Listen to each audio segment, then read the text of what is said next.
متابعينا الأعزاء، السلام عليكم. صح فطوركم. في مباراة حاسمة ومهمة ينتظرها عشاق ومحاربي الصحراء بفارغ الصبر، يستقبل رفقاء القائد محرز منتخب الموزمبيق في سهرة رمضانية وبملعب عالمي بكل المواصفات.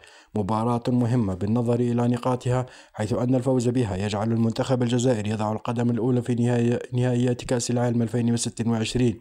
منتخب الجزائر العائد بالنقاط الثلاث من بوتسوانا يتواجد في المرتبة الأولى وبفارق الأهداف رفقة خصمه الموزمبيق. مباراة يعول فيها بيتكوفيتش على أوراقه الرابحة المتعلقة مؤخرا في صورة عمورة جويري والعائد بقوة يوسف بليلي لهز الشباك الموزمبيقي مبكرا.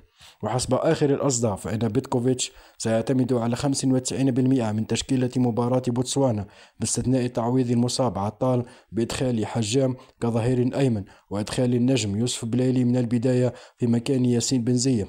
فهل سيتمكن محاربي الصحراء من قهر هذا الخصم العنيد والانفراد بمقدمة ترتيب هذه المجموعة؟ بالتوفيق لمحاربي الصحراء. تابعونا ليصلكم كل جديد. إلى اللقاء.